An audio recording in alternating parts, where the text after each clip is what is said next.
Le centre hospitalier régional d'Azopé, bientôt fonctionnel.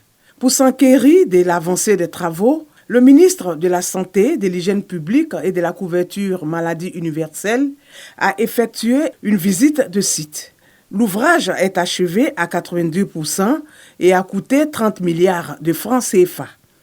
L'État s'est engagé dans un vaste programme pour relever le plateau technique de nos hôpitaux. Je pense que le travail va continuer. Ces mêmes hôpitaux seront livrés un peu partout. Il est important que la population sache ce qui est en train de se réaliser. Mais également, nous avons le défi avec le personnel médical d'être à la hauteur donc, de toutes ces réalisations. Et il s'agira donc pour nous de renforcer les capacités du personnel médical, de les motiver davantage pour que cet investissement important de l'État puisse porter les fruits par la qualité des soins à nos populations. Le centre hospitalier régional d'Azopé est bâti sur une superficie de 10 hectares et dispose de plus de 20 services. C'est une très grande joie et vraiment je remercie le président Alassane Ouattara de nous avoir offert ce joyau parce qu'il n'est pas comparable à d'autres CHU en Côte d'Ivoire. Nous avons eu l'honneur de le visiter. Et dans cette visite, nous avons trouvé des équipements modernes. Après la visite du centre hospitalier régional d'Azopé, le ministre de la Santé, de l'Hygiène publique et de la couverture maladie universelle a mis le cap sur l'hôpital général d'Azopé pour se faire une idée des conditions de travail du corps médical. Pierre Demba s'est aussi prononcé sur le drame survenu récemment. La décision que nous avons prise, c'est pour vraiment marquer le coup, pour dire qu'il faut que nous nous remobilisons. Parce que les professionnels de santé, qui sont des professionnels de qualité et de compétences, doivent se réengager. Ils ont prêté serment pour se mettre au service de leurs parents. Et il faut que ce travail soit fait avec beaucoup plus de responsabilité. Et c'est ce que nous avons voulu marquer.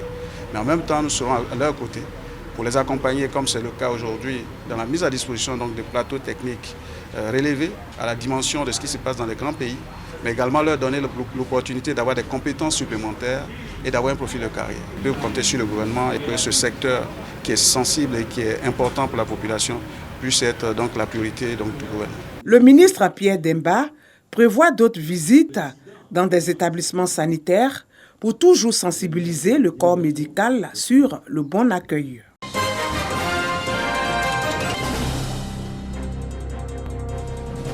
Des habitants impliqués dans le tri, la collecte et la révalorisation des déchets de leur commune.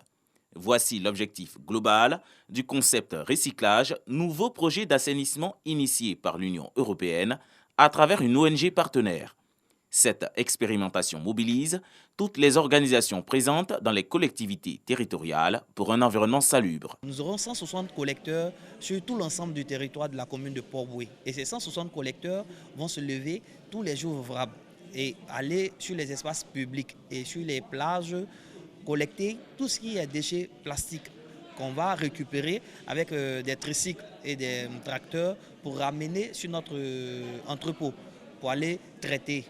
Le projet recyclage est financé à hauteur de 1 milliard de francs CFA par l'Union européenne et va générer 160 000 emplois directs dans la commune de Port-Bouët. Toutes nos communes ici ont ce problème de saleté.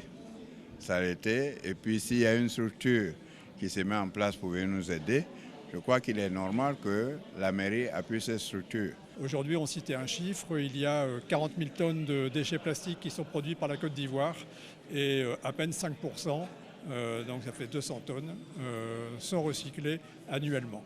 Donc les défis sont énormes et le projet Ivoire Bien-être, financé par l'Union européenne, soutenu par la mairie de Port-Bouët, est un élément de réponse à ce problème environnemental majeur. Le projet d'assainissement recyclage est partie intégrante des 51 autres initiatives portées par l'Union européenne dans la sous-région.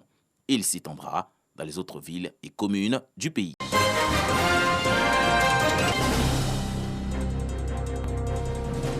C'est le résultat de 5 bonnes années d'intenses négociations qui aboutit aujourd'hui à la réinstallation du chef du village de Broukro sur son trône. En effet, suite à des incompréhensions entre la chefferie et une frange de la population, le village de Broukro, village de la commune de Bongwanou, a sombré dans un conflit qui a entraîné d'énormes dégâts matériels et des pertes en vie humaine. Une paralysie du fonctionnement du village avec l'exil de Nana Asamoah Saleh. Des jeunes du village s'en sont pris au chef et ont incendié sa maison.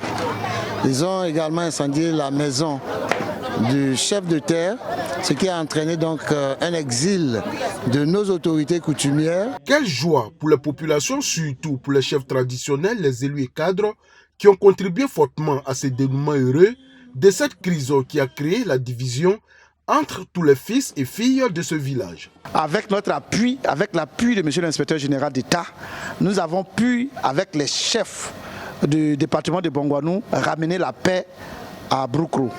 Aujourd'hui, c'est une cérémonie salutaire. Nous prions que la paix règne véritablement à Broukro. Aujourd'hui, de retour parmi les siens, le préfet des régions du Moronou a rappelé au chef de Broukro ses prérogatives avant d'inviter toute la population à l'union sacrée. Aux populations, surtout aux jeunes, aux cadres du village de Broukro, le rôle assigné à une mutuelle de développement et à une association villageoise de jeunesse est d'aider le chef de village à mener à bien sa mission. La dissidence et la division ne conduisent qu'au désordre. Le préfet des régions a invité à cette occasion l'ensemble des chefs traditionnels, des élus et cadres à s'impliquer dans la résolution de tous les conflits de chefferie qui secouent la région.